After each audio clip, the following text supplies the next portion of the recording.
Episode 44. My name is Dave Hunt, and I'm joined by Michael Swick.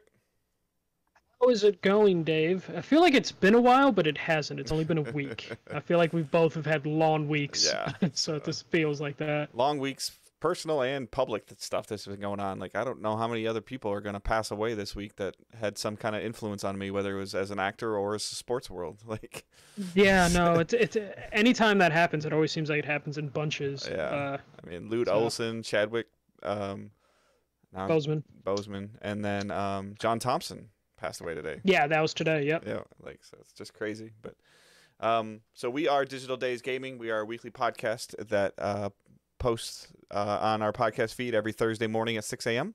We're also live on Twitch most Monday evenings, twitch.tv/Digital Days Gaming, as well as post the show on YouTube. We've been doing a much better job of getting the show posted to YouTube. So right now you just have to search Digital Days Gaming on YouTube. Unless like 19 more of you subscribe, then we'll have our own URL.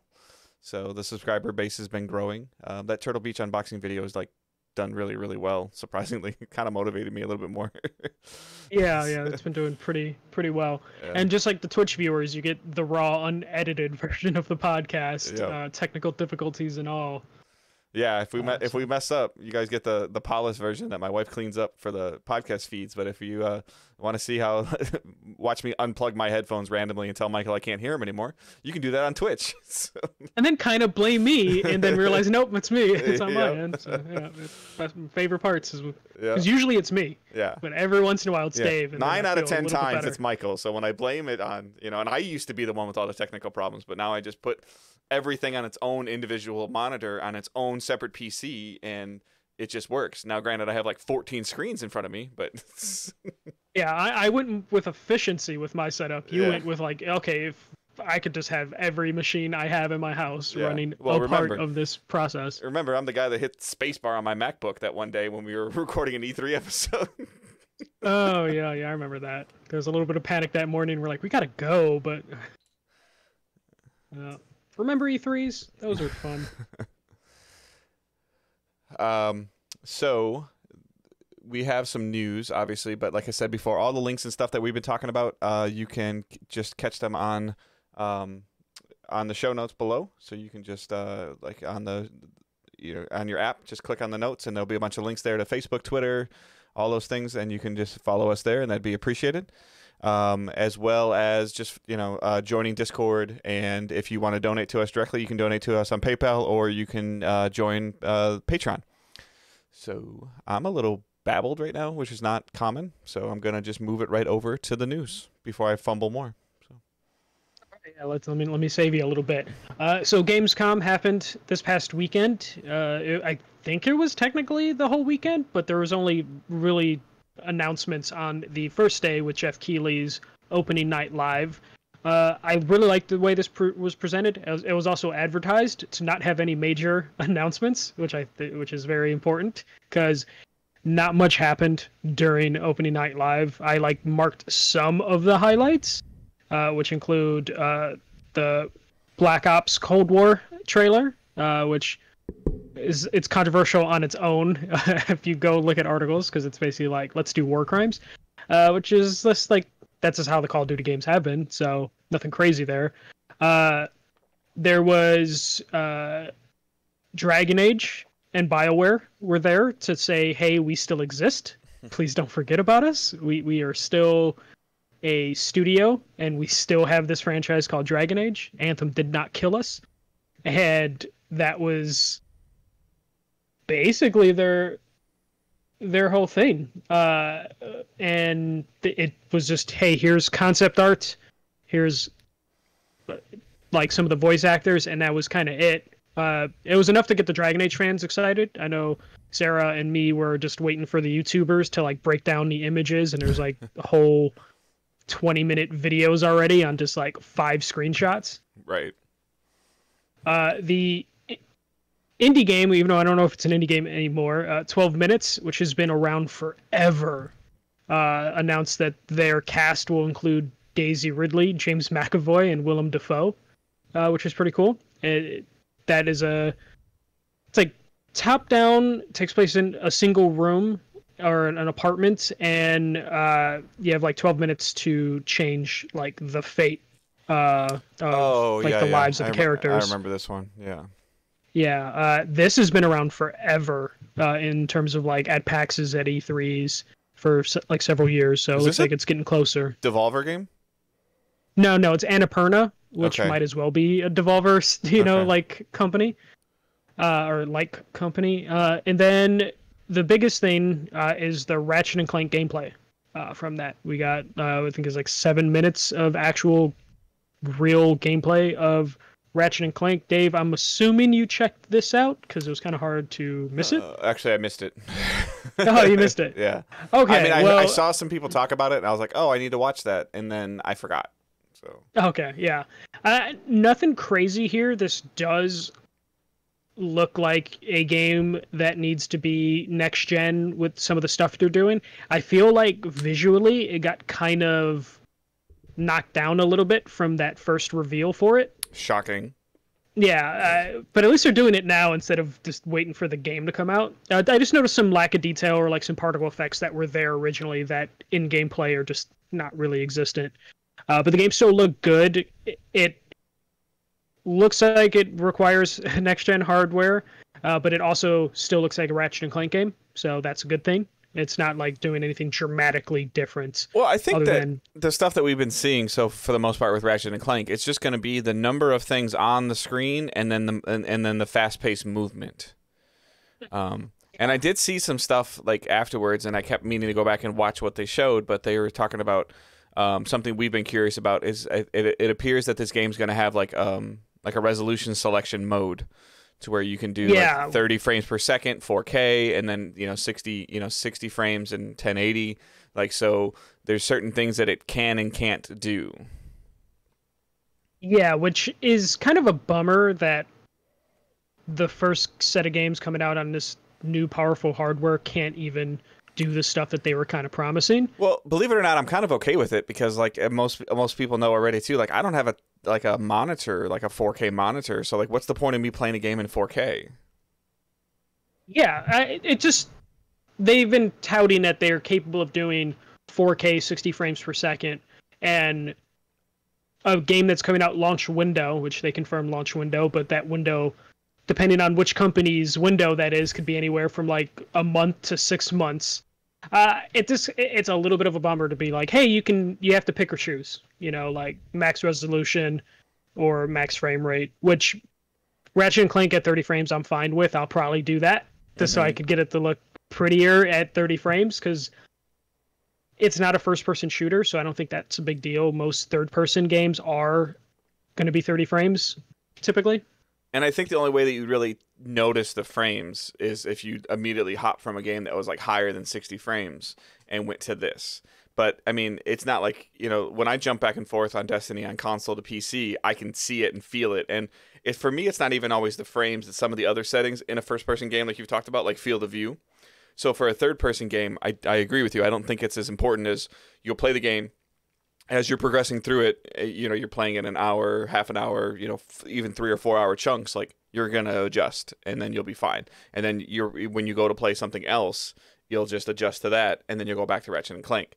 I think it's when you play the same game, or when you're playing a game and you see the frame rate decline, is when you could actually see it. So in terms of frame rate, isn't super important to me as much as a consistent locked frame rate is important to me. Hopefully in the 60 frame mode it can consistently stay at 60 frames, because if it has issues with 60 frames, then that is going to be a major issue for the PlayStation going forward if your launch game can't stay consistently. And I agree with you, it's not something that they want. If this game comes out at launch, like with the console, there will be people that have it earlier, and they will have reviews for it more than likely on launch day of the console, and it could be a valid point of contention if it doesn't hold a consistent 60 frames per second. Like, are we really a next gen and we can't even hold 60 frames?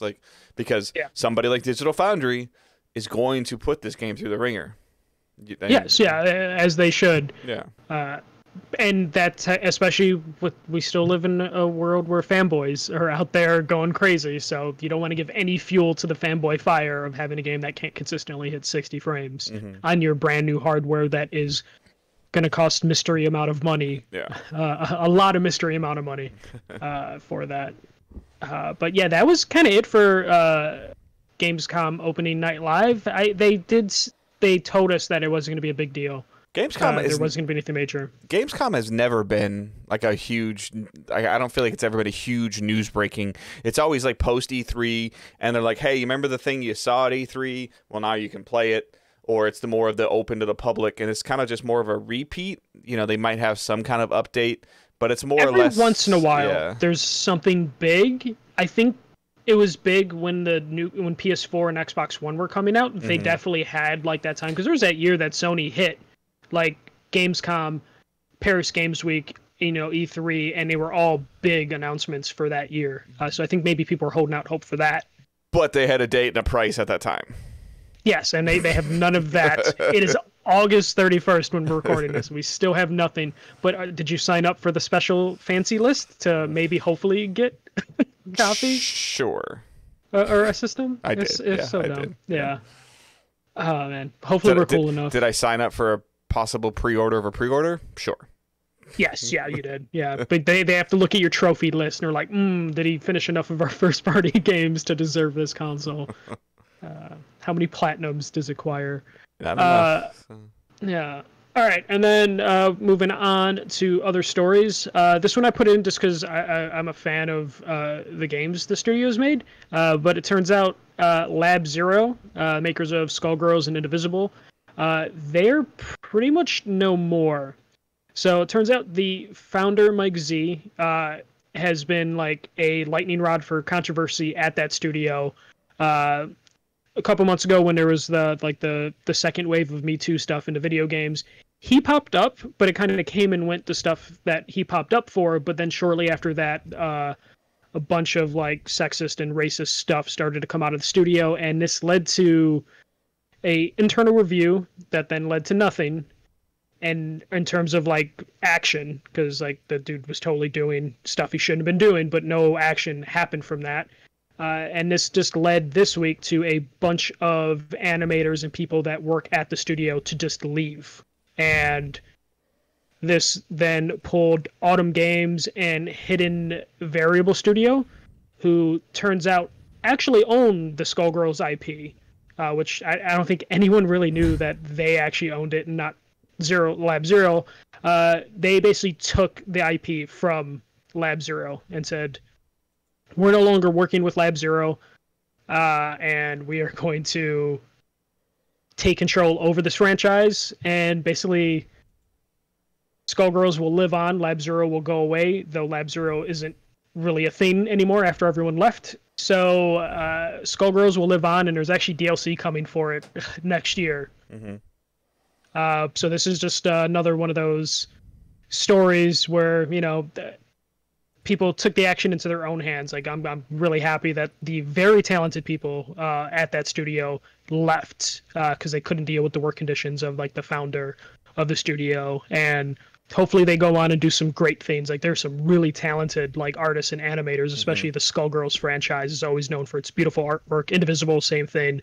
So hopefully those talented people can maybe move over to the publisher, and maybe continue to work on Skullgirls, or they can find work elsewhere. If I'm the publisher for Skullgirls, and these people have already been working and shading and animating our game for this long, and then all of a sudden they just left because they're unhappy, like I would definitely reach out to them because it would just make their job publishing the game easier.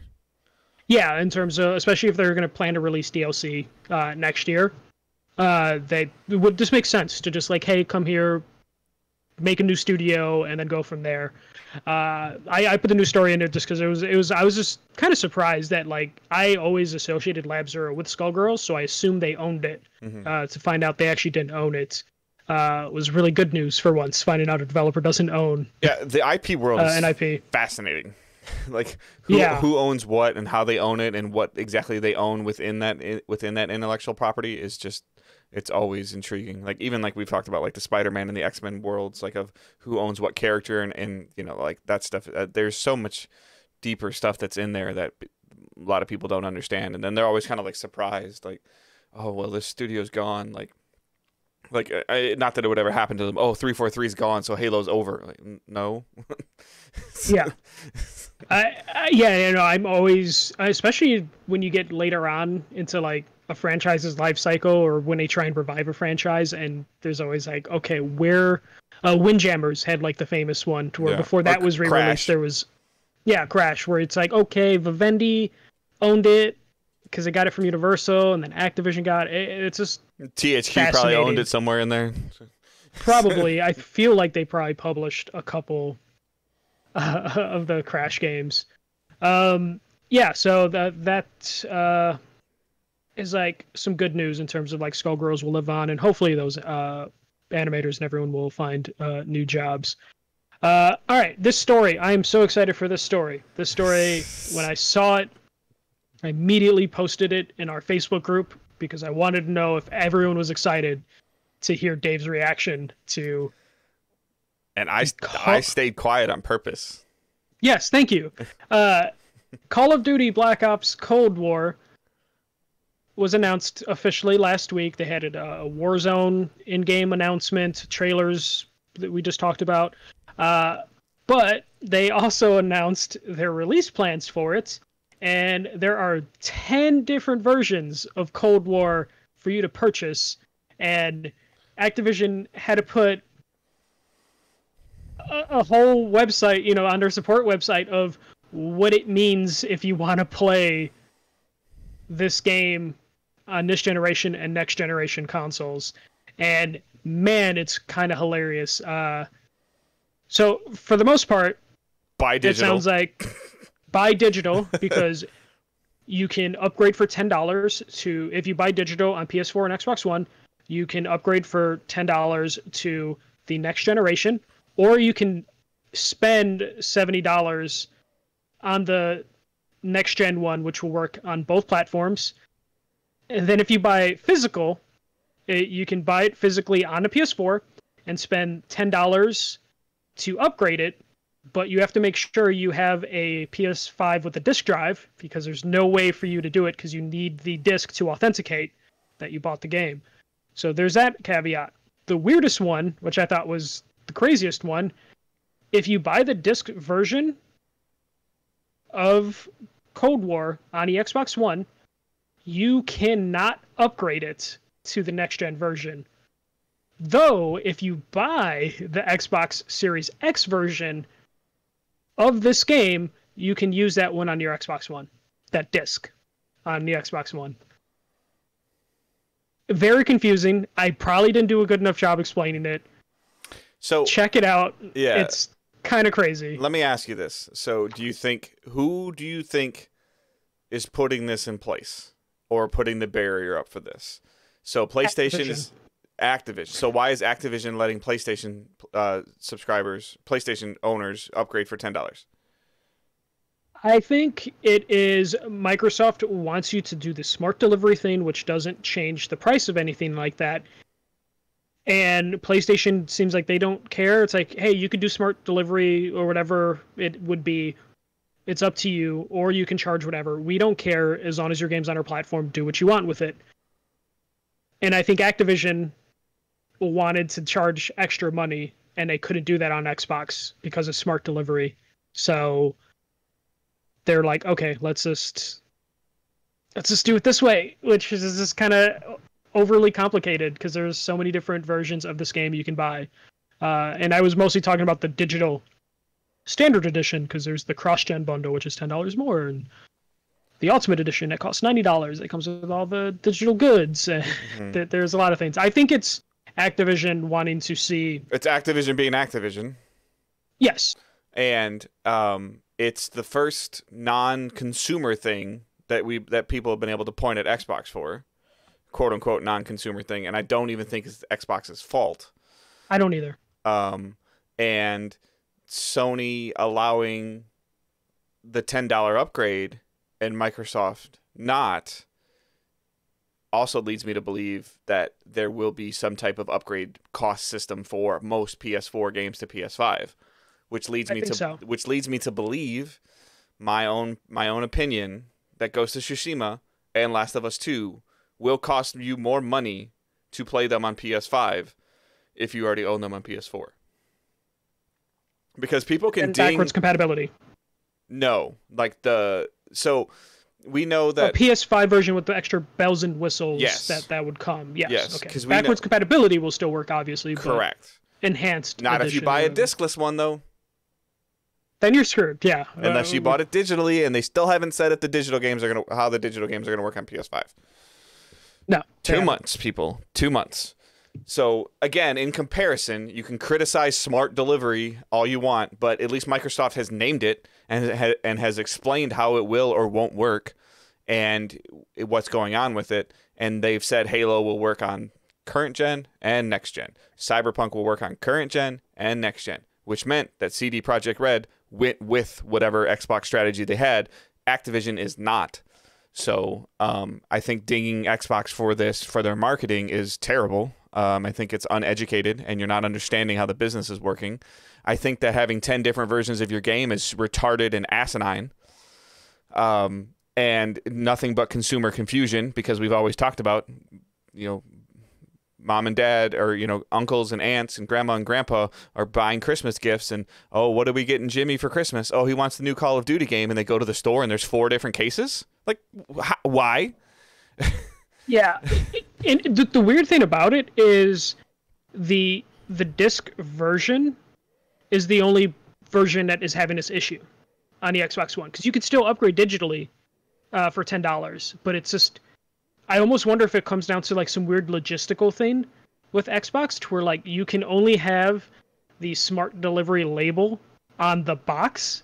You can't have any other markings on the box that says for $10 you can upgrade.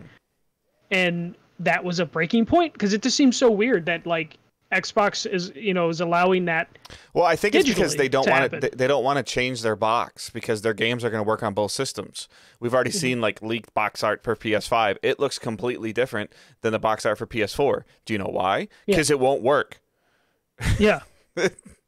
So you're going to go to the store and you're going to have to look in the PS4 section and the PS5 section, or you're just going to look in the Xbox section. Yeah. And I guess the labels will be different, and they didn't want. But this means that there's going to be 2 different boxes for Call of Duty Cold War for Xbox One and Series X. 2 separate boxes. Yes, yeah, two separate boxes. If you buy a disc.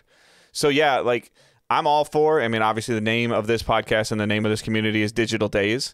I'm all for the digital forefront and the landscape of it. This is encouraging it, but I also want to see the reduction. I want to see the reward for buying digital. Everybody's like, oh, cut out the middleman. Like, you're not really cutting out the middleman. You're giving the main man more money.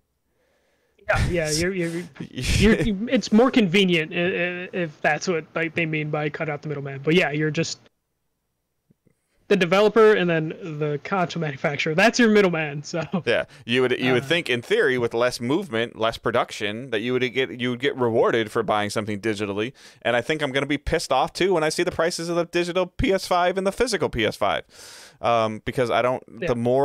The longer this stays quiet, the more I think this price is higher than we want it to be. Which means, and I also think it means that the price gap between the discless and the disc version of the consoles is small enough not to warrant it.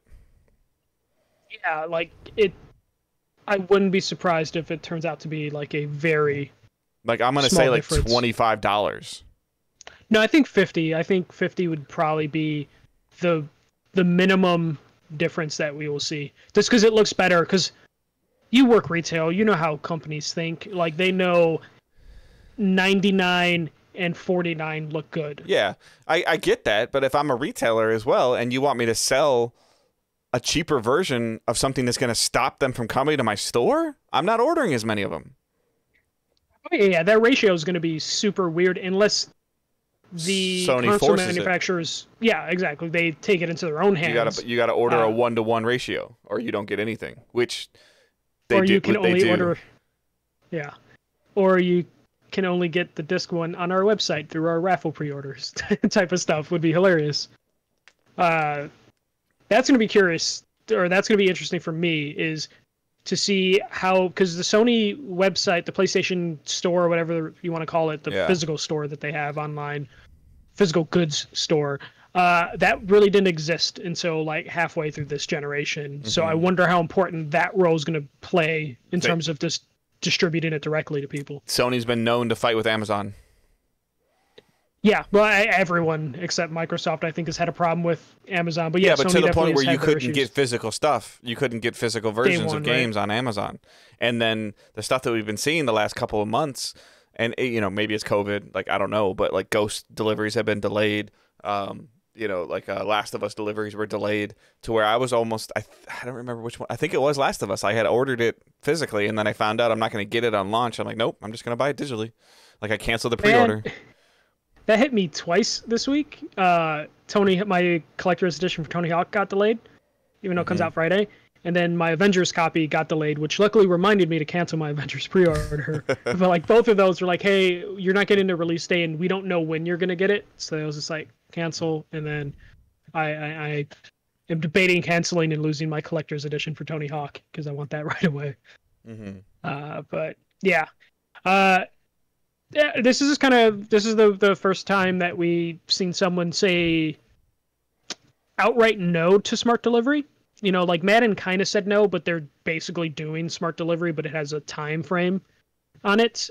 And this, I think 2K also pretty much said no. Like they have the crazy, like you have to buy the $100 bundle if you want to play on both consoles. So we're starting to see a little bit more confusion. This definitely was the type of news though that made me like kind of get even less excited for next gen consoles. As we keep going, I'm getting less and less interested about next gen consoles just because I don't like where the messaging's going, and it's just like, what won't give me an issue? If I just buy a PS4 copy of Call of Duty Black Ops Cold War. Or if I just buy the digital version. And then I also wonder, so here's the huge caveat, okay? So you're an Xbox player. You're the Xbox guy that plays Call of Duty every year. Totally fine. Will an Xbox Series X disc version of the game be available at launch if the console's not out? No, but I feel... So then you're going to force my hand. If I buy disc, it's like November 11th or something like that. 13th. Do you think the consoles are going to be out by November 13th?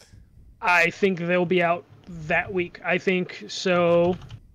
So here's my Thanksgiving. Here's my thing. It's November 26th. It'll be out before Thanksgiving. Yeah, 100%. Yeah. Both consoles. But I'm thinking more like the 17th, like that Thursday or Friday the week before Thanksgiving. So then you just hold the copies of the game. Right, but you're punishing your player base that wants to play the game so if I know I'm buying a Series X and I want a disc copy of the game for Call of Duty, at launch I can't play. Yeah, you can't play unless you buy it on a PS4 or Xbox One. No, but if you buy the pop-up. But I'm saying if I buy buy a disc version of Call of Duty on Xbox One, it will not work on Series X, correct? The disc will work, but you will get no benefits of the next gen. So then let me buy the Series X version if the Series X isn't out. They need to put it on the shelf. Let me buy it. Because it'll work on my One, right?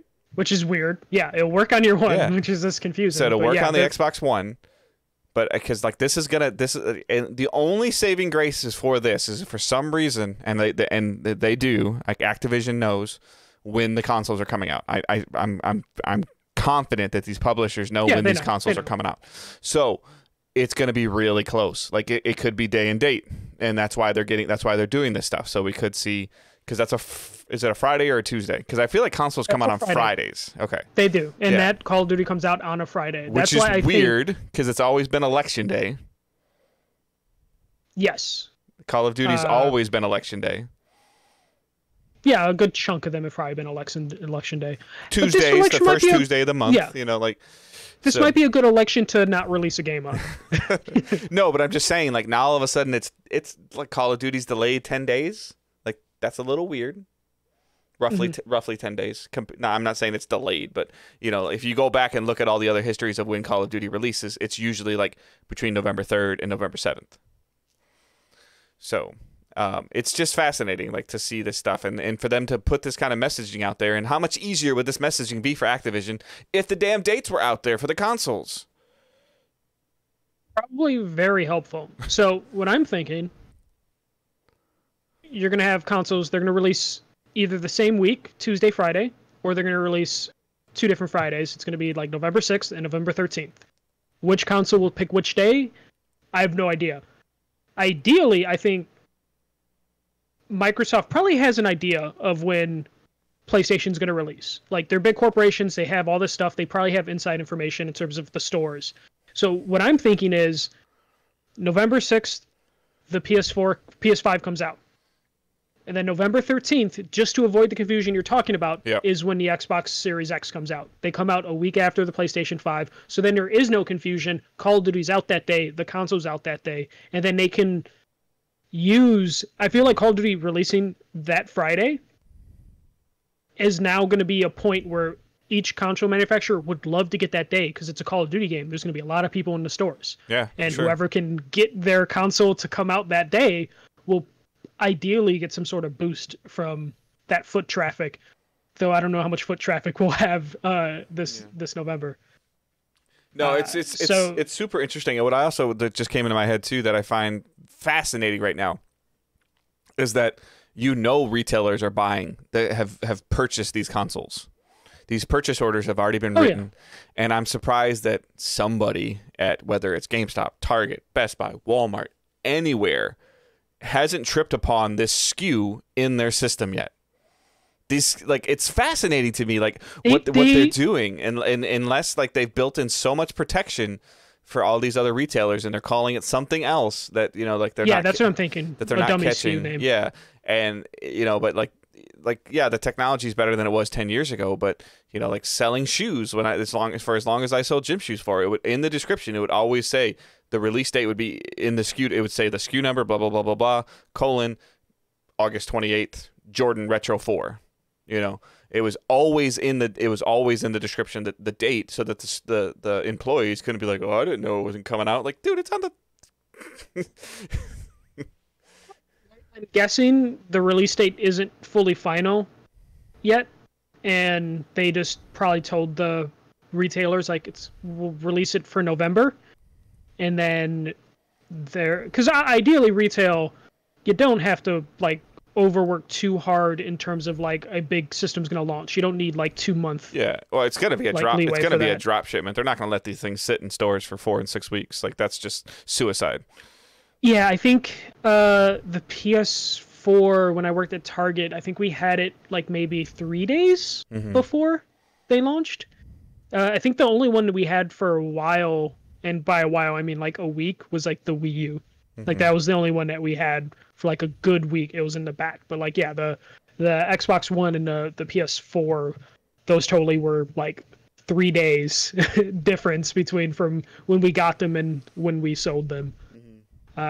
So yeah, I'm guessing release date's not final, but November, I mean, Microsoft already said November. Because of this weird physical disc thing, I'm thinking they're going to be November 13th, and then maybe PlayStation does the 6th or the 20th, a week before Black Friday. But I feel like that close to Black Friday is when you'll probably get into the weird thing where people might hold back on buying it in hopes that there's a Black Friday deal, as people tend to do. Like, no. Yeah. You know there won't be. Yeah.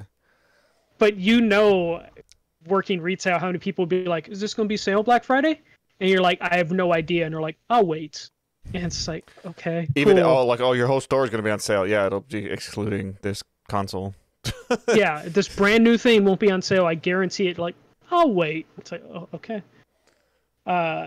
So yeah, I'm thinking November 6th, November 13th. And then, so that's fine. I mean, that's a good spot. Between the 6th and the 13th is ideal. It's going to release on a Friday. Like, these consoles aren't going to come out on Tuesdays. Like, that's just not, they don't do that anymore. So, yeah. All right. So, next story. this one's kind of going crazy today. Ubisoft released a support page that mentioned all the backwards compatibility stuff for the Xbox, which is like all of their consoles are like you can play all the games from all their consoles on the Xbox Series X. And then for the PlayStation 5, they said backwards compatibility will be available for supported PlayStation 4 titles, but will not be possible for PlayStation 3, PlayStation 2, and PlayStation games. So Ubisoft is saying there will be no there will be no backwards compatibility outside of the PS4 for the PS5, which is not crazy shocking. I think we were all, not all of us, Dave didn't care, but I think people were holding out hopes because of the weird Mark Cerny GDC press conference where it was so vague and poorly messaged. People were really first expecting. of all, there's no cell processor in the PS5, so PS3 is out automatically. Yeah, unless they did some extra work to it. And their emulation has been garbage. So like this coming, and again, like I said before, it's as much as like maybe Sony's been perceived to be the anti-consumer developer right now, or console manufacturer, this again I feel like paints a bad picture of, okay, well, you just happen to own a PS1 or PS2 disc, so you get to play your game, but you don't, and you didn't hold on to your disc for like 12 years, so you don't get to play. And I think that paints a bad image of like, yeah, cool that you saved your games because you don't know how to get rid of stuff. Like, oh, kudos. But I don't think people that didn't save their games would give a shit that someone else can play their own games. So I don't feel like that is actual like bad look for the consumer. But the difference between the two manufacturers of the backwards compatibility is Xbox actually up-reses your game. It up-reses the game and it puts them on the store. I have a feeling Sony just doesn't want to go through the process of adding more games to their store. Well, when it puts it on the store, because that's the common misconception. Even my wife was talking to me about that. My wife's like, so you can buy an Xbox game and put it in your Xbox Series X and it'll work? I go, there's a good chance. Yeah, there's a good chance. If it's in the store, it's guaranteed your disc will work. Okay, well, so Johnny put it in chat. My PS3 digital library is more what I'm sad about. Play your PS3. No, but fuck that. They're so bulky. Like, so you expect Johnny to have all that shit out, like his PS3, PS4, PS5 out. No, you play your PS3 for the 20 minutes, then you get bored and realize the game is old as hell, and you stop playing it and put it away and play your PS5 and play your new games. Yeah, but when you see, especially what I think bothers a lot of like PlayStation fans, me included, is you see what Xbox is able to do, and you just look at Sony because like, why don't you do that? they got their ass kicked by PS4, so they had to do it. Yeah, but it's a good selling point. Who's going to win the console war right now, as it stands right now? PS5 or Series X? Right. Well, without knowing price, based on hype, it's probably going to be PlayStation. But, so why does Sony have to make their old shit work on their new thing? Just to make the consumer happy, because I feel like there's enough consumers. They're going to buy it anyways. Potentially, yeah, but they are going to buy it. We don't quite know if they're going to buy it, but yeah, there's a high chance they're going to buy it anyways. But if you want to play Ratchet and Clank, you want to play Spider-Man, you want to play Horizon Forbidden West, these games that they showed, you have to buy that system. Yeah. Microsoft says you don't have to buy that system, and because you don't have to buy that system, you can go play the stupid game from 2002, and it's going to put it in their thing, and it's going to work, and you're going to get bored in an hour and a half or whatever, and you're going to stop playing it, and you're going to play the new stuff. Sony doesn't care about that because they're focusing on their new stuff, and they're not. Which is totally valid, but I can still be bothered by like shit. I wish it was backwards compatible with it, but at the same time, like I have my PS2. I can still hook it up. I have my PS3. I can still hook it up. It's just when the other side's doing that, it kind of frustrates you. Especially, I'm more inclined to buy a PlayStation this holiday than a Series X. But Sony's not doing themselves any favor anytime they give Microsoft a win. Like, give them something to win. Biggest problem I have with this is that Ubisoft said it and Sony didn't. That's where I wanted to get to. Because a lot of people were holding out hope, but we're 2 months away. If it was happening, they would have said it. Because there's no other platform for them to say, like, your PS1 and PS2 and PS3 games work, and here's the price. You don't put that in the same announcement. You get that shit out of the way at the beginning. So I feel like people need to stop holding out hope for it, because they clearly don't give a shit about it. So we need to like move on past this. But I wish they would just come out and say it. They don't but care. They still can't even... They don't care to the point where like this leaked and it's all over the internet, or it didn't leak. It was publicly posted on one of their on a forum, and Sony's just like whatever. And that's a problem, I think, is because they just don't care enough. They'll just let because rumors I also and think it's because their data shows that the damn players don't do it. No, but there's enough talk about it that I feel like they would have to address it. Just like they still can't like correctly phrase the PS4 backwards compatibility. Like every time they release a statement, it gets a little bit more confusing on like what's going to work and what's not going to work. Mm-hmm. Like it just seems like their messaging is just so off with the console, like specifically when it comes to backwards compatibility. Like they can put together a really cool trailer that shows like the DualSense controller in sand and then the sand vibrating, but you tell them like give me 2 sentences that explain backwards compatibility, and they're like, ah, shit, I can't. Mm-hmm. Like that's what's frustrating, is just like their messaging is so bad right now, and then it just lets people run wild on just like speculation, like, oh, why did they show Dead Space during the GDC thing running? Why did they show the PS3 version of Dead Space running at the GDC conference for the PS5? And it's like, I don't fucking know. Mm-hmm. Like no one knows. But it's because I just think that they're focused on their new stuff, like that they want to give you reasons to buy a PS5. And I'm sorry, the ability to play PS3 games is not a reason to buy a PS5. Yeah, it's definitely not. Though I wish they would at least do something with PS Now. In terms of we've beat that horse till it's dead. Yeah, and then flipped it over and did it again. And they need to have some type of competition for Game Pass. I'm not saying they need to have a Game Pass equivalent, but they need to have some type of competition for Game Pass. And PS Now is not it. Not in its current state. Like they would have to do something with it. I think I was going to get PS Now, and I was like, oh, I want to play all the Resistance games, and I think they only had the third one. I'm just like, what the fuck, Sony? They need to like again. It could cost something. It could go really far back, but they need to come out and say all first party titles available on PS Now forever. That would get me to subscribe to PS Now, like in a heartbeat.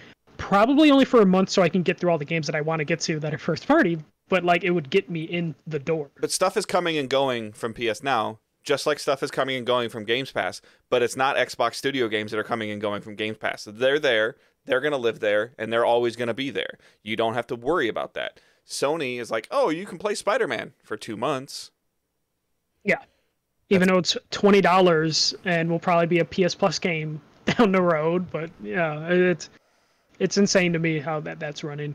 But let's continue the Sony news, because we beat this horse to death. Sony had a financial report that released. There was 2 things in there that people were interested in. And some of it was like mildly interesting. First one I'll mention, I'm going to flip this on Dave.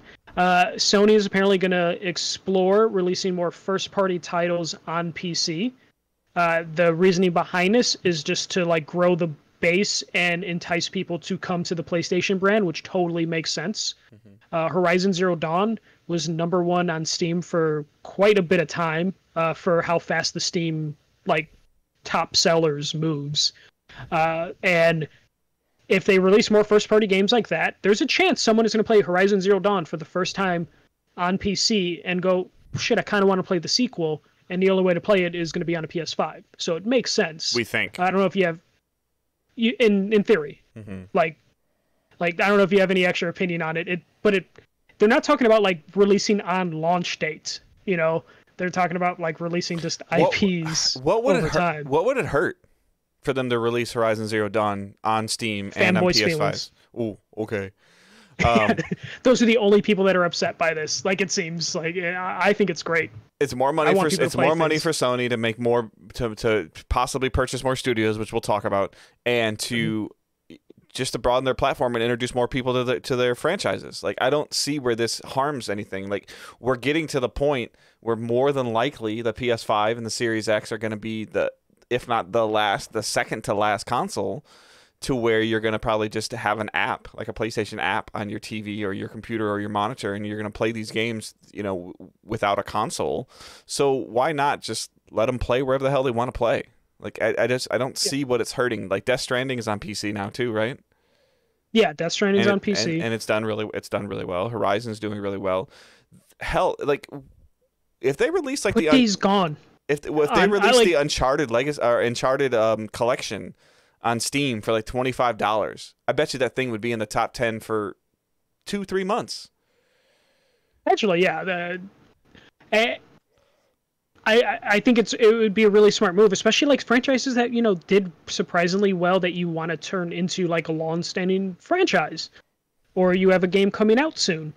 You probably don't need to release like the Spider-Man games on PC because those will sell by themselves. But like Days Gone could probably benefit from being released on PC. It sold surprisingly well, but that would probably do well. Ghosts did well, but that would probably do even better. Like if you put that on PC. Like I see it as a no-lose situation for Sony. They'll piss off some fanboys, but those fanboys they're fanboys. They're gonna still buy everything that gets released by Sony anyways. I think it's good. As long as they don't lose exclusivity on launch, they're probably fine. Like, there should be no issue with that. If it comes out like a year or two later, like it did with Horizon, what's the harm? But the number one competitor that Sony's worried about currently is Xbox. You're not going to get the Steam player. The PC Master Race person isn't playing on any console anyways. Yeah. So, and if he or she has the opportunity to play your game and to give you the $60, like, why do you care? Like, like Microsoft has doubled down on the console exclusive thing, which means that they have it on console and Sony doesn't. But it's still available on PC, and I don't really know if that's harmed Xbox at all in terms of it. We've seen the Game Pass subscriptions like soar, numbers just soar, and them putting Gears on PC and Halo on PC has only just introduced more people to it. Yeah, in the case for Sony, it might get someone to consider buying a new console. I don't see it as a console selling thing. I just see it as, I really enjoyed Horizon, and now the second one's out, and it's coming to PC too. Cool. Like, and here's $60. Yeah. I mean, yeah. I wouldn't have a problem with it being day and date with Steam. I just don't think it will be day and date for Steam, or at least not anytime soon. But I can see that definitely down the road if we make it to a PS6. I could totally see that this being the thing. But I think by the time we get to PS6, we will live in that world where it's just an app, Stadia on steroids. So. Yeah. Stadia with games is Stadia on steroids, to be fair. And then a last bit in this financial report is Sony is still looking for studios to acquire to add to their first-party team. The exact quote is, in addition to improving personnel and work environment, in its own studios, Sony Interactive Entertainment continues to invest or acquire firms with abundant creativity and cutting-edge technologies to build up the worldwide studios. More corporate talk after that. My question, what studios are left, realistically? I mean, I would have to really, really look, to see. Like, off the top of your head, I feel like most studios we can associate already with an owner, a big publisher. The only ones I can think of are like Remedy, which I think they signed some sort of deal with someone recently. Hello Games, the No Man's Sky team, who just released a game last week. Like, to me, there's not a lot of studios left. I wouldn't be against, though, because their first-party studios are so talented, they kind of do what Microsoft did, where they make new studios and just kind of like split, current teams in terms of like Naughty Dog has so many, I think they have like 3 creative directors. Like, if they wanted to like separate one of that creative director and be like, hey, build a team and then have another studio, that wouldn't be too crazy. I think Bungie's done with getting close to big publishers, so I don't think Bungie's the only other like AAA developer I can think of, but I think they're kind of done working with big publishers. All right, how crazy does it sound for them to try to buy somebody like Capcom? That would. So I was also thinking of like you know, like what if they bought Sega Atlas? Hmm. You know, Capcom would make sense. In terms of the Street Fighter brand, Mega Man, Resident Evil, that would be huge. I don't know how expensive that would be just because of the Resident Evil franchise. Hmm. But yeah, I feel like that would actually be a pretty like good get for them, especially if, you know, Warner Brothers ends up selling NetherRealm and, you know, all their studios to like Microsoft Well, or and something. Sony's had a good relationship with Capcom too, with some of the Street Fighter stuff that they just did, to where they've, Mhm. you know, given them their creative freedom, and they maybe now if they give them their bankroll, like maybe you could see something potentially, you know, like the older, they could help them revitalize the older stuff and give them the bankroll they need to make the Street Fighter the competitive esport that they really, really want it to be. Yeah. Or I could see like a studio that's maybe had some success with Nintendo. That's, you know, like maybe only been making stuff for Nintendo because maybe they don't have the payroll, and I don't know who that is. You know, I kind of Yeah. like quickly have been typing like 2019's best selling games, and that's where Resident Evil showed up. So that's where FIFA Yeah. or Capcom showed up. But like, you know, could with some Is of the Capcom too big? Because Capcom, I just looked up, there are like 12 studios that are owned by Capcom. Or do you think it would be one of those ones you buy Capcom for the IP and you pick and choose the studios that you want from that? I mean, it could be, or you go to Capcom and say, hey, we'll give you X amount of dollars for this team, and this team. Yeah, which I think is what AT&T is ultimately going to have to do with the Warner Brothers studios, in terms of if they really want to sell. I think it's going to end up becoming a piecemeal, like, bidding war. Yeah, or you know, like as crazy as it sounds, like, and again, this is just out of left field. Like, what if Sony went to EA and said, "Hey, we'll give you X amount of dollars for BioWare"? I could see that for like BioWare proper. Also, it probably wouldn't be too bad of a purchase because you wouldn't be getting any studios with it as Konami. Mm-hmm. Like if you just IP buy from Konami, because I don't know what studios they still have. Mm-hmm. You know, like they have. Well, I guess the baseball game won't be exclusive next year, but you know they can like revive Fez and have an exclusive soccer game if they wanted. They can get Metal Gear Solid, which has always just been associated with them. They can get the Silent Hill games. The only thing is you're not going to get studios They with buy that. the Metal Gear IP and then they get. Give it to Kojima. Wouldn't that be so great? And just let him do what he wants. What if they buy Kojima Studio? That I was thinking that as well. That would probably be a good get. If he lets for them. I mean. Yes, if he lets him, and it would probably be a good get for the fans. I don't know if that would be the best use of money. Because I mean, we've did always not like Death Stranding. Yeah, we've always heard about, like, you know, Quantic Dream. You know, obviously they're pretty much off the table, kind of off the table at this point because of some of the stuff they've been doing, or the Octodad and Bugsnatch team. Oh yeah. Young horses. Horses. Yeah, like I mean that wouldn't carry as much clout, but again, I would be really curious to see like what they could do with, you know, like before they have to pitch an idea to Sony of like, hey, well, this is what I want our game to be, and Sony's like, okay, here's some money, versus them sitting at the table with Sony going, we would love to do this, or this, and then Sony going, okay, you can go with that, and here's our payroll. Like it's something like that is always fascinating. So. Yeah, because I don't think they're gonna end up getting the Warframe devs because Tencent bought that private negotiation rights with them a month ago, and we haven't heard anything from that. Yeah. So I'm assuming that probably means that they closed in on the deal. So yeah, there's still a bunch of studios that they can buy. There's a bunch of IPs they can buy as well. I could see 2K trying to peel a couple things off too, like you know, at a certain point, if it's enough money, you know. Gearbox is technically independent, but I don't think Sony would get in bed with Gearbox. Right. If they wanted to just buy Gearbox for Borderlands. Yeah, there's still a bunch of studios, but it was definitely one of those things where every studio I wanted them to buy were already like kind of acquired by someone else, so they would have to like go for it. Like Square would probably never get rid of any of their things. And they would cost too much money, right. So like Square would be out of the thing. Yeah, you look at it. I mean, there's you know, there's Sony, there's Microsoft, there's Activision, there's Square, there's Ubisoft, you know, and there's EA. And you start branching off what games those make, and you start going down the list. Like you're getting into the, you know, even if you start looking at like the top 50 games of selling of all time, like as many of those that are attached to those publishers that I just mentioned, like it's pretty significant. I would say that's probably over 80%, 98 or 90% of them already attached to major developers. Yeah, and I don't see them buying like indie studios too much. You know, like Hello Games, I feel like would be as indie as they get. just because of No Man's Sky. But like, yeah, I don't really see anyone else. Like, I feel like Remedy is that next studio that everyone's probably looking at in terms of like Sony, Microsoft, in terms of like, as soon as Remedy says we're available, I feel like that would be like an instant purchase for like. I don't even think it's a matter of saying you're available. I don't think we knew Insomniac was up for sale.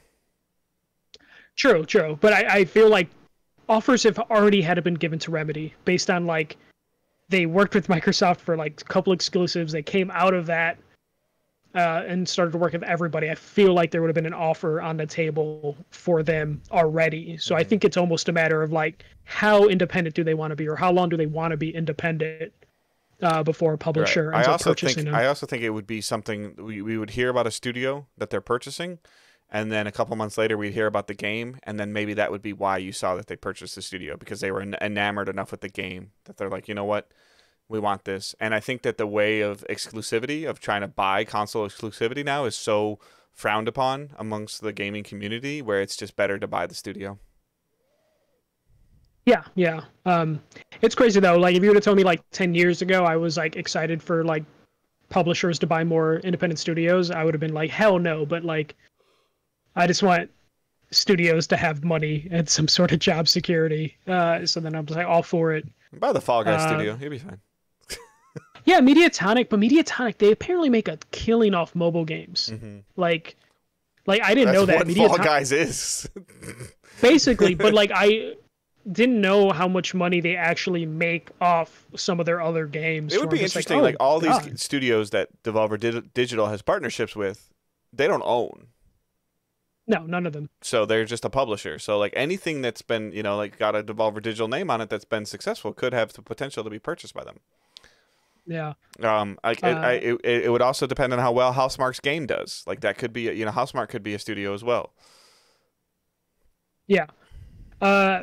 Yeah, I forgot about Housemarque. There would have been one of those independent developers a couple years ago. I thought Sony would have jumped on. Well, give them, again with Housemarque, give them the money to maybe have two teams, and okay, here, go with your new ambitions, what you want to do, and this other team, go back and do your bread and butter twin stick shooters that people love. Yeah, I wouldn't be surprised. Sony corporate, they've been trying to buy all the anime distributors. They own a chunk of Funimation, and I believe they're trying to buy Crunchyroll from Warner Brothers or AT&T. I wouldn't be surprised if Sony actually does pull off buying a Crunchyroll, and then you see them pick off some of those developers that work on the games associated with those animes, just so they can have like a full anime division, because they want to be like the king of anime right now, and those anime games have to sell because they come out so often and the quality never seems that great for a lot of them, but they still come out with sequels.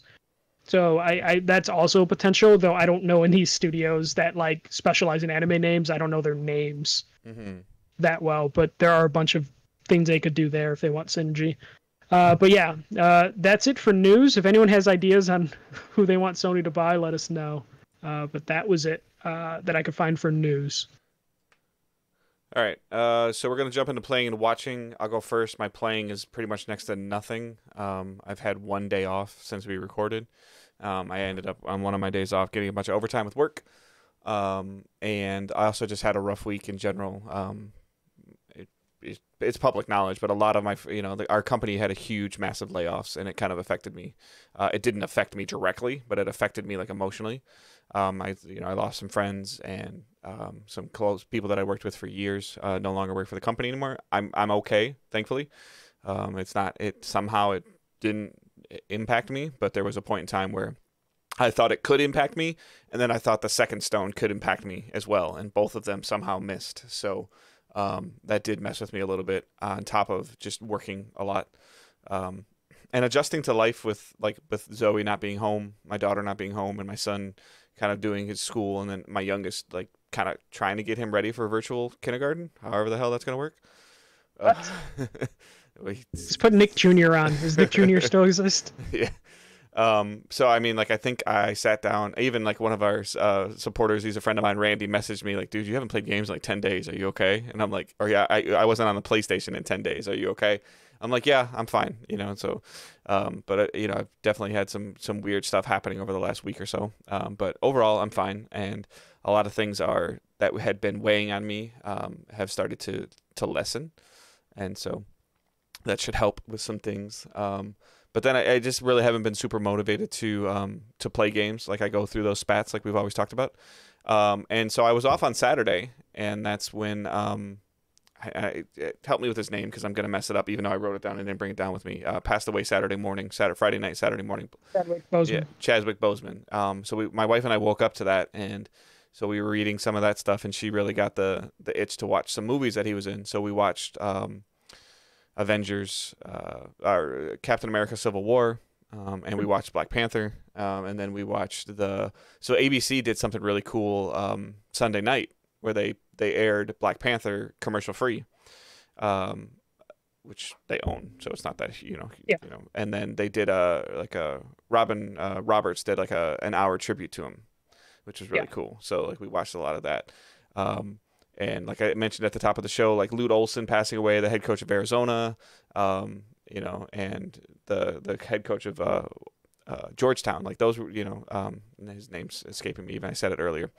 Like there's been so much changeover that's happened, and hearing about these things. There's two significant figures that I pay attention to. A local Detroit sports broadcaster passed away a month ago from colon cancer, and Boswick. What? I'm terrible with the name. I'm sorry. So I know you've always been pretty bad with names. Yeah, he passed away as well, and they're both like close to like my age. And he was 43 years old, and he had colon cancer, and he'd had it for 4 years. And you never knew because he was working hard as hell. Yeah, so like that's just kind of, and so he got it like 2 years older than I am now. Is when he first got it, and they're it's just crazy. So please, if you're up there in age, like, not that I want to like tell you what to do, but like go to your doctor and listen to your doctor. If they tell you to take a test, like take the test. Please get tested for the things that you need to be tested for, so that stuff like that doesn't happen. Like I don't want people to be fatherless or motherless, or the impact that the Black Panther movie had on society as a whole was just fascinating. And he, the stuff that he did in Jackie Robinson as well, or in 42, if you haven't seen that, like he was great. And then he was like just barely finished this Netflix thing that isn't even out yet. Yeah. So it's just crazy. But so please just do that and watch that. And then I told this to Michael on stream, and he shook his head. So when he was streaming, so I don't know how he's going to react to this. And Angela might get a little defensive, but Angela got this bug up her butt that she wanted us to watch Big Bang Theory, and I've seen bits and pieces of it, clips here or there, or but caught it, channel surfing back and forth. So we went all the way back. Which, by the way, this is only on HBO Max. Yeah.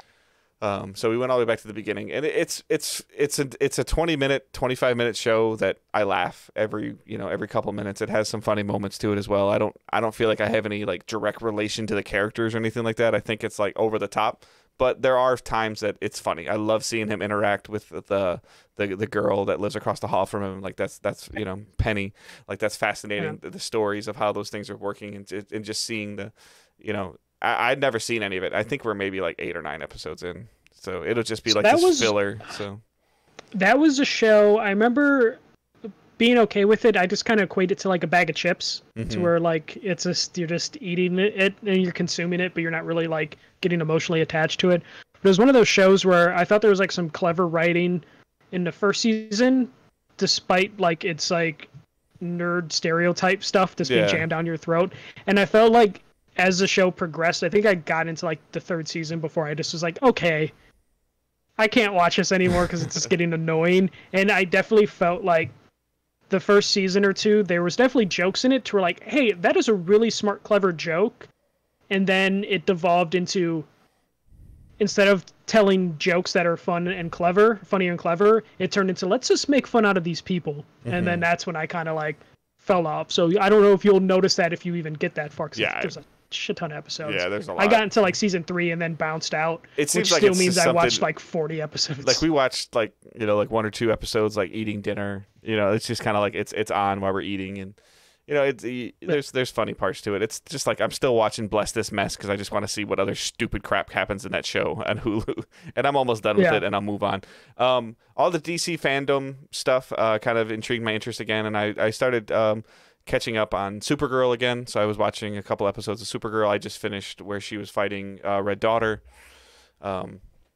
So like where they introduce like Lex Luthor to the world and seeing how that's gonna, you know, like that's gonna progress farther.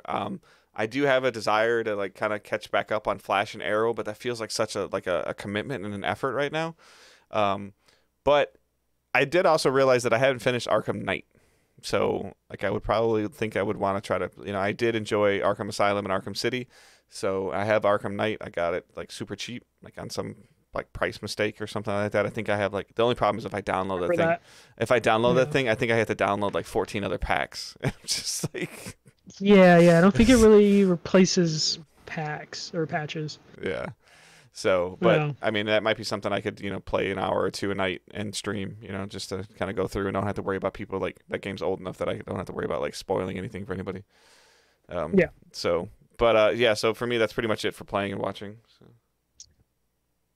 I'm still pushing playing Ghost of Tsushima. Like I keep saying like I'm gonna play it, and then I just like I don't know, maybe just mentally right now because me going back to work, I just can't get into an open world game. And I'm always like this with open world games where I just don't want to start them because they're very time consuming. And this game, if I do really get into it, will consume my time, and my time's kind of like limited in terms of like what I can do and all that stuff. So haven't touched that yet. Sorry guys. Anyone that wants to know my opinions on the game. But I just ended up playing a bunch of games this past week, but not a lot of time per game. So let me go through my list. The Last Campfire, which just came out on like Switch, PS4, PC, and Xbox, I think. That came out. That is a new game from Hello Games, No Man's Sky, Joe Danger, for the previous games. It's a puzzle exploration game. You play as like this cute little character in a robe that almost looks like a chibi version of like the character from Journey in terms of like the design. I know there's like a specific name for like the type of robe they're wearing, but I don't know it off the top of my head. And I tried to Google it and I couldn't figure out like what words to put into Google to give me the exact name. But I'm playing that. It's really cute. It's a like puzzle exploration game. I actually didn't know what I was getting into, but I had like an Epic Game Store coupon for $10 and the game's $15. So I'm like, you know, let me put it there. So I didn't know what I was getting into, but it's like a really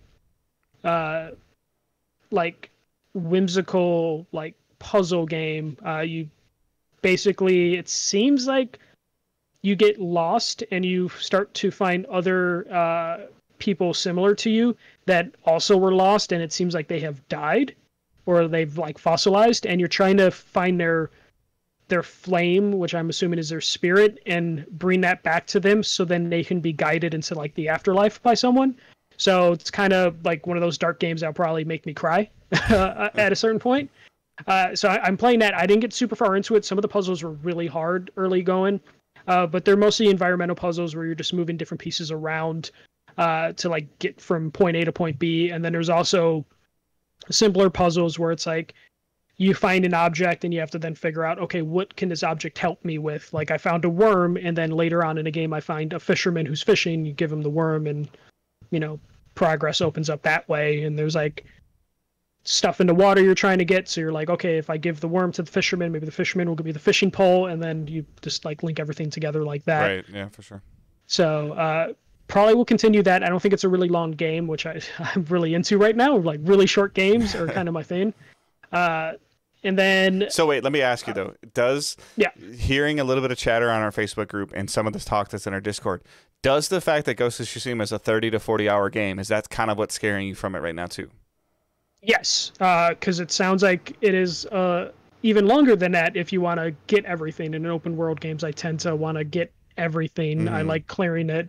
And it sounds like the platinum's attainable too, which then might make me keep going with that. But I just feel like Is it too close to Last of Us?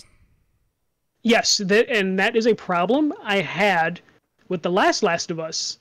When that first came out, I also went through a weird spell where I finished The Last of Us, and the Whatever you say about the story, whatever. But like the quality of that game, of the first Last of Us, kind of ruined me on any other games kind of in that genre for a while, because I knew the quality bar wasn't going to be as high in terms of like production value, acting, character design, or all that sort of stuff. Production level was so high on The Last of Us 1 that I couldn't play the Tomb Raider game that was also out that year, because I was just like, I can't. This doesn't work.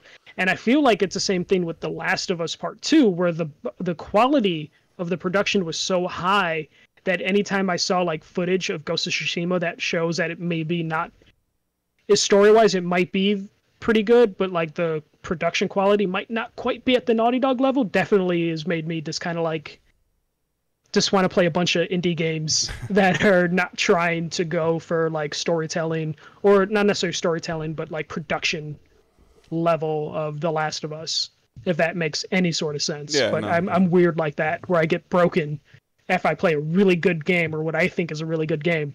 It's hard to find a follow-up, that especially a follow-up that wants 30 to 40 hours of your time. Yeah, for sure. Yeah. Another game that also deals with death, Spiritfarer, is a game. It's out on all the platforms. It's on Game Pass, so I'm playing it on PC. This one is like a management game. You play a character who has a boat, and you are basically tasked with picking up passengers and kind of taking care of like unfinished business for them, or like their last requests before you pass them on to death. So you're basically like working them through purgatory. It's got a really beautiful, like colorful art style. It's also very like whimsical with it, with like everything that it does. But for the most part, you're just managing the ship, adding different things to your ship, like kitchens, bedrooms, to make like the lives of your passengers like better before you pass them on. So it was like a happy accident that I ended up picking up both of these games, Campfire and this, at the same time, because they kind of deal with the same, like look at death in their own ways. That for some reason, to me, it struck me as similar as I wrote down my notes for this episode. I was like, oh shit, I'm playing two games that are dealing with death. Oh wait, you take notes? I take notes, yeah. They're very basic notes, just so I remember the name of the game, with like 3 bullet points each. So that's Spiritfarer. It's out on Game Pass, so of course I picked it up. There's a lot of Game Pass games that I downloaded the last couple weeks. And then not on Game Pass, Manifold Garden. This is a game that me and Dave have probably seen so many times at E3s or PSXs or whatever. This is another like puzzle game, but this one has like an MC Escher design or like art aesthetic, and it's like a puzzle like platformer kind of type of thing, but you can like change the world in terms of like flipping the walls upside down or moving things just right so you can like solve the puzzles. Doing a bad job explaining it, but once you see what Manifold Garden looks like, you'll probably be like, oh, I remember that game from like 4 years ago, because it's been around for a while. Playing that, I'm only like maybe 40 minutes into it. It's one of those games where maybe mentally I'm just not there right now, because I'm playing some dark and whimsical games, to where it's making me feel really stupid as I'm trying to like get through these puzzles, and I'm having fun with it, but I'm definitely having to think a lot so far in the early going that I'm just like, okay, let me take my time with it, see if I can progress room to room, but not play in like super long bursts. Because I don't think the game is super long, but it's definitely one of those ones where I know I'm taking way longer to solve the puzzles than I should be. So it's definitely been one of those like slow burns for me, to where it's like when I'm in the puzzle mood, I might hop on and see how far I can progress. And then the last game is Mixolumia. This is a game on PC on itch.io. So it's like you buy directly from the developer. This is just a match 3 game. I streamed it yesterday on Twitch. It's I kind of didn't know this game existed until someone retweeted a Twitter thread from earlier this year, and the developer basically had an idea for a game that he didn't know exactly it was going to be a game, but then he workshopped it with his followers, and it then turned into like a full-blown puzzle game that's like really addictive. Like, I'm a huge Tetris and Lumines fan, so I love my match 3 games or my matching puzzle games. So I picked this up. It has everything I look for in a puzzle game. It has like some decent visual effects while still maintaining like a very simplistic visual art style. And the music's pretty good, though there's only like 3 songs in the game. So after like playing the game for like 4 hours over a couple days, I ended up just using the soundtrack from Shatter and Earth Night to go along with it. But it's really cool, and it's really easy to like get different like color palettes to the game. Like, people just have released different color palettes that match other games to it. So I have like 40 or 50 different like color palettes that I swap onto the game based on how I'm feeling. It's really cool. It's like $10 on itch.io. It's only on PC, but it was made by one person earlier this year. So maybe if it takes off, it can pop up on other platforms, because I really would love to see it on like the Switch, where I play Tetris and Lumines the most. So that would be it for playing. Watching the White Sox still. They're still doing really, really well. Master Chef Australia, we're almost done. We're like at episode 56, because Master Chef Australia is like 60 episodes a season. So we're watching that. We're hopefully don't get spoiled on it, but I don't think we know anyone who's watching Master Chef Australia. So hoping to finish that up this week. Like Dave, I was also thinking of rewatching some or catching up with some DC CW shows. Because I need kind of shows to put on in the background at work while I'm like working on like like client devices.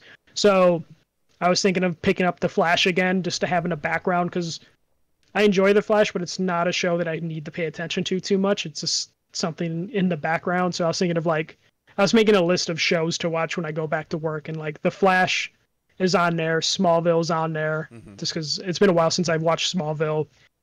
Though that might be a show I can't watch without thinking about like one of the characters being the leader of a weird cult in real life. So that might be a weird rewatch, because I think she's still on trial for the horrible thing she did.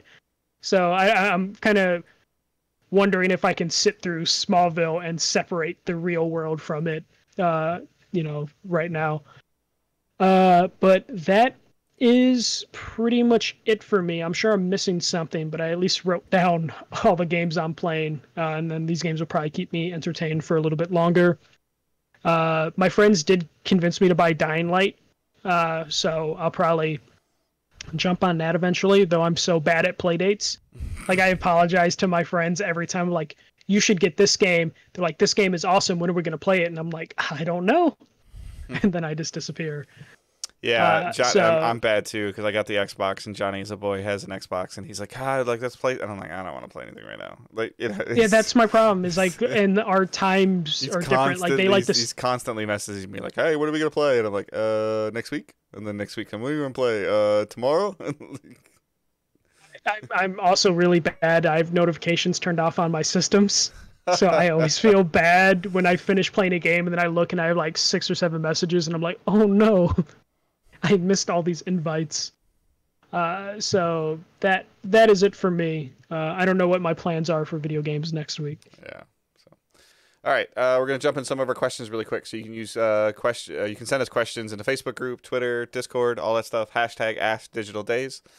There are multiple places that you can post those questions. So Stefan on the Facebook writes, "I am buying a PS5 day one since I'm on the year of the backlog. Should I wait until the PS5 version of Last of Us 2 and Ghost get released to buy them? It is taking all my willpower not to get them now. I don't know if they're actually going to be better versions on PS5. That's what I was gonna say. Like, I feel like if there were, we would know by now. It depends. If you held out this long, we're in September. If you haven't been spoiled on Last of Us enough to annoy you, maybe wait. I would play that right away. Wait longer. If you have, I would say get rid of that. Well, I'm saying if he somehow has been able to avoid it this long, then he might be okay.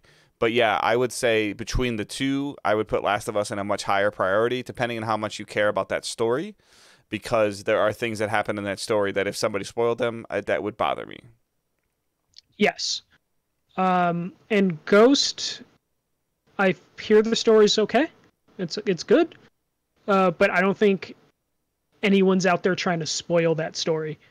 I would say if you go until the holidays without The Last of Us being spoiled, maybe pick that up as soon as you can. I could definitely see that being like $40 on Black Friday, though. $35-$40. Yeah, so. Yeah. Well, he's in the UK, right? So he would probably, was it Boxing Day? Or I think that's after Christmas. That's Canada. Oh, that's Canada? I'm pretty sure UK has Boxing Day as well. Yeah, so I don't know if there's going to be special versions of these games. I feel like we would have already heard about that, and I don't know when you would announce that. You know, you're not going to do that with... The next announcement from PlayStation should be the price and release date. I don't think it will be... Last of Us 2, shinier and newer, PS5. Yeah. Yeah. And even then, I think the Last of Us is supposed to run at the frame rate. It was picked because it's very cinematic, so I don't think you're going to get a higher frame rate version of The Last of Us. In terms of... Because I've seen videos of people like, oh, we put the Last of Us frame rate to 60 frames, and it looks fucking weird because it wasn't meant for 60 frames. So Last of Us should probably be a priority. Ghost might benefit from a next-gen version a little bit, but I don't think it's that big a deal either because that game runs really well as well. Unless you don't have a Pro. If you just have a PS4, hold out till next gen. But if you have a Pro, just play those right away. I don't have a Pro, and Last of Us was great.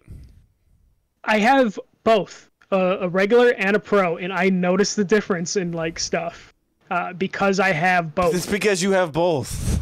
I know, that's the thing. Yeah. It's like putting it's like putting an LG TV next to like a TCL. Like, oh wow, that one looked really bad. Yeah. True. But still, I'm just saying. Like, if you have a regular PS4, just wait till the PS5. If you don't, if you have a Pro, there's probably not going to be a difference. You're terrible. All right. Randy asks, question for Michael and Dave. I don't know who else the question would be for. He put it in a group, so... Yeah. You talked about growing DDG and getting the most enjoyment from interacting with the community. But do you have an end game in your plans? Are you hoping to turn DDG from a hobby to a career and become the next IGN? I wish. What are the long-term goals for DDG? Thanks. I don't know. Go ahead, Michael. I was thinking about this. I think I just want to grow the community, but also at the same time, there's a cap where I would want to see the community's numbers get to, and I wouldn't want to go over the cap because... Yeah. I never want to open our Discord and be like, holy crap, like, what is going on? Yeah. I like that, when we stream on Twitch, we'll have a few people there, and it's cool, everyone's chill, because anytime I go into someone's, like, Twitch channel, and they have over 1,000 people watching, the Twitch chat is nightmare fuel fire, Like, there's definitely, like, I do want to see us grow and get bigger, but there's also, like, the scariness of, like, how big? Because once every website after they hit a certain point will have a certain amount of like haters and detractors that definitely will make life a living hell. Yeah, a little bit. I mean, and right now it's the two of us, and I think that with what we're doing, there definitely is a cap to what we're doing. We're not close to that at all. So I would love to see certain things grow better to where. I would love to have somebody come to us and say, hey, we've got a cool opportunity for you guys that we'd love for you to do. Like that would be kind of like the, you've made it point a little bit for me. Like there's a lot of things that I feel like, wow, like, we've hit a couple thresholds or when I reach out to somebody, I don't get a door slammed in my face. So like, that's a good point. And for us to be there in less than a year, I really wasn't expecting. There are still some companies that shut their doors in our faces, and I would love to have enough clout They don't even open them. Yeah, I would love to have enough clout and recognizability to be like, hey, like this is like, oh, we know who you are, like, or somebody to seek our email out or seek out a way to contact us. I guess that would be a thing. There is a lot of behind the scenes numbers that Michael and I see on a weekly and a daily basis, and those numbers are continuing to increase. So they're not going down. Sometimes, yes, which is good. sometimes they stay the same, but then they're slowly inclining. We passed another milestone that him and I are happy about within the last week or so. But the priorities are just growing the community. I guess if you really want to know what my end game is that I want to give us more of a footprint in the PC and the Xbox world. In terms of we want to cover everything, and that's a definite goal. Yeah, so and growing that aspect of side of the community is a goal. If you really ask me, would I love to get enough money from Twitch and Patreon and monetizing YouTube or whatever we're doing, or somehow monetize the podcast itself to where maybe I don't have to work full time? Like, that would be fantastic. Do I think that I would ever in the next 5 to 10 years be able to do this full time, that I'm not working and it's enough to support my family? No. Yeah, that's same thing with me in terms of like, I would love to be able to knock my current work to part-time. But the reason I would say that is because of stability. Like, I have a lot of stream friends or friends that do streams, and they every month they have that part where all their primes expire, all their prime subs expire, or their gifted subs expire, and then they don't know what they're gonna do for money until like people start resubscribing again. So I don't ever see us doing this full time, just because there's a lot of instability. If you just look at YouTube and how they're constantly dicking around with their monetization stuff, and talking to people that do YouTube channels and videos and hearing them panic of just like, I don't know if I can make money on YouTube anymore. Yeah. So there's definitely that. And then Dave doesn't want to sell dick pills, so like it really limits like what I never we can said, do. wait a second, you never said that was an option. I'm just saying we can pursue it and then see what happens. Based on my ratio of when I have children, I don't need those. So but no, I mean, the ability for us to kind of just to do our own thing and how we want to do it, and to decide what we're covering and what we're not covering, is the coolest thing. That's why, like, the stuff that Michael's talking about with the instability of Twitch, the weirdness of YouTube, that's why like Patreon is so important to us, because that is you guys going directly to us and saying, we want to support you. There's not something that's popping up as a notification that says, hey, you're live. There's not something that's hitting your feed every week that says, hey, here's a new episode. All those things are great, and watching those numbers grow is humbling and fascinating at the same time, and to the point where I sometimes overanalyze them too much.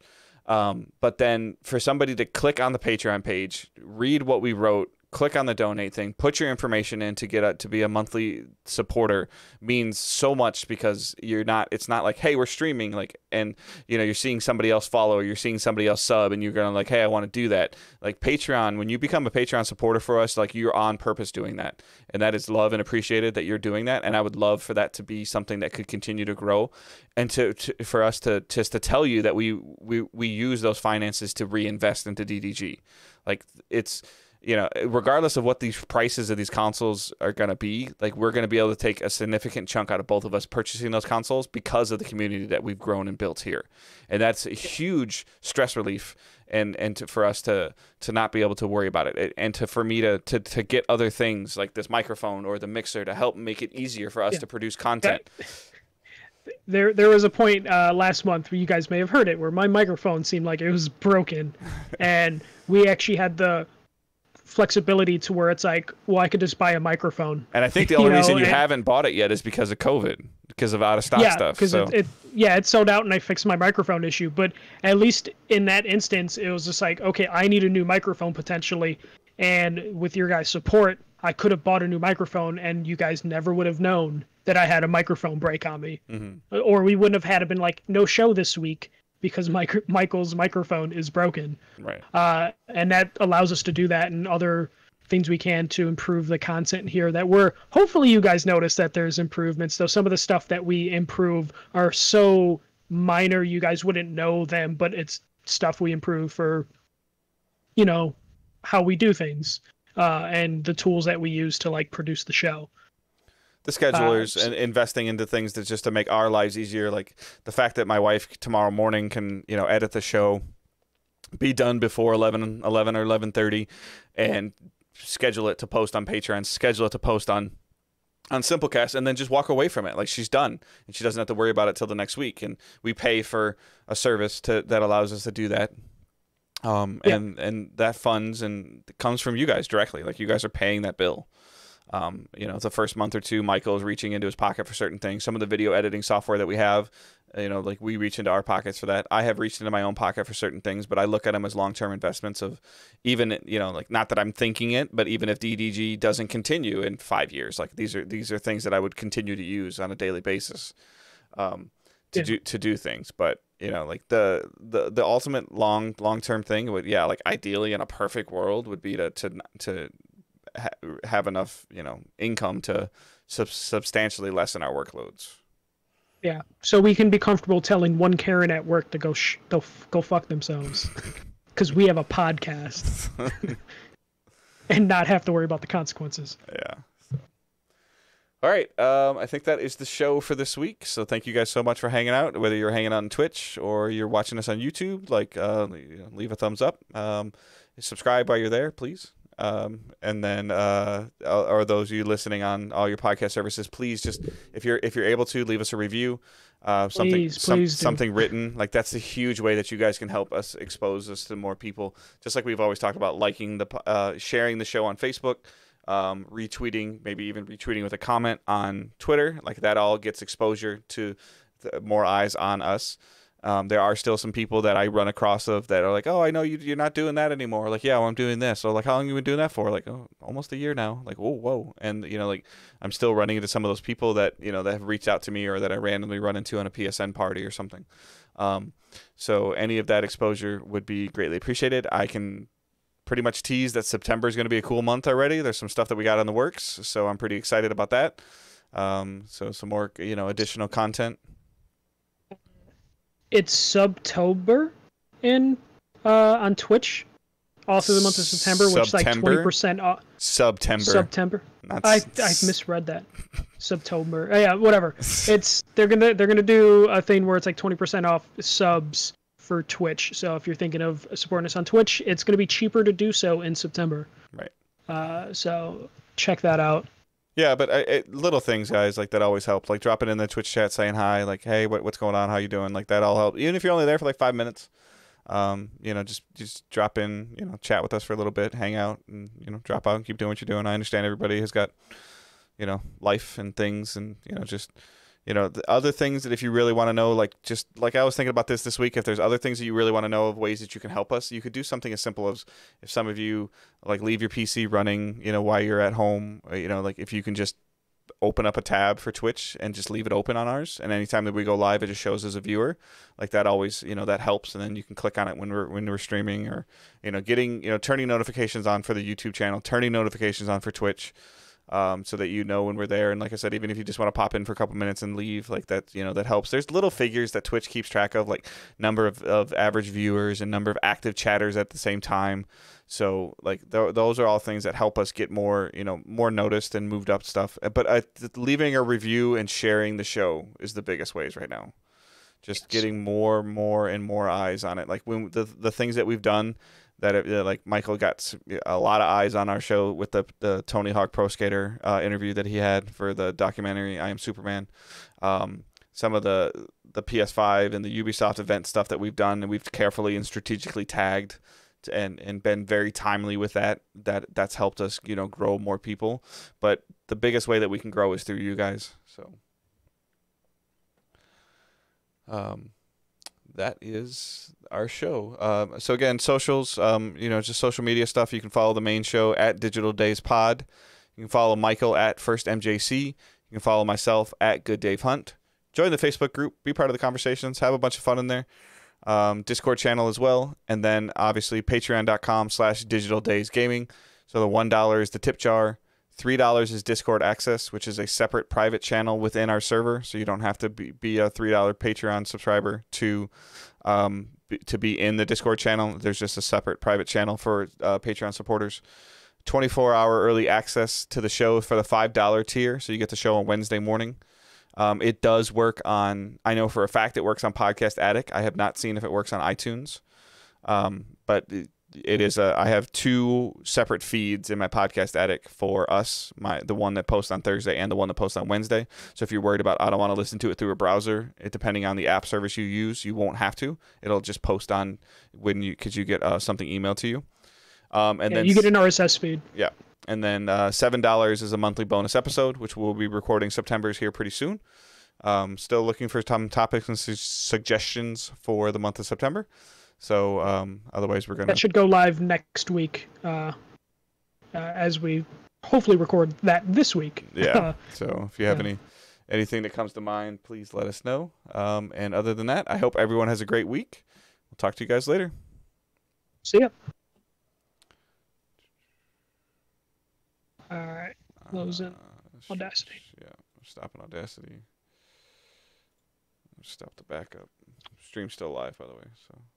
Yeah.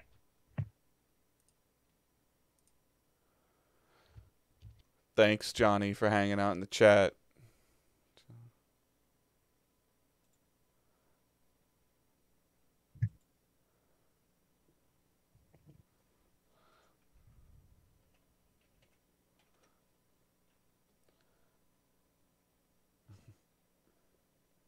And sorry, Johnny, I always forget to see your message. I never see your invites to Fall Guys until after I'm done playing. I feel so bad because sometimes I'll really see like ignoring you. So. Yeah, I turn notifications off just because when I was streaming from the PS4 directly. Oh yeah, the big black box. I hated that. Oh come on, man! You just gotta put the chat on the screen. You gotta put the camera on with no lights on. You gotta do all of it. Nope.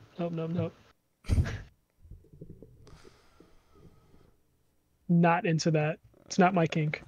So, all right, we're gonna cut the stream, guys. I'm gonna put the ending thing up, and then thanks for hanging out. Johnny, you just gotta you should join the Discord, Johnny. He might, if you tag him on Discord, he might actually see it, but he probably has those notifications turned off too. Yeah. But you should join the Discord, Johnny. No, and then I have the Discord stuff working. Yeah. So, but join the Discord, and that might be a better way to get his attention than PSN. So. All right, guys. We'll talk to you later. Thanks for hanging out.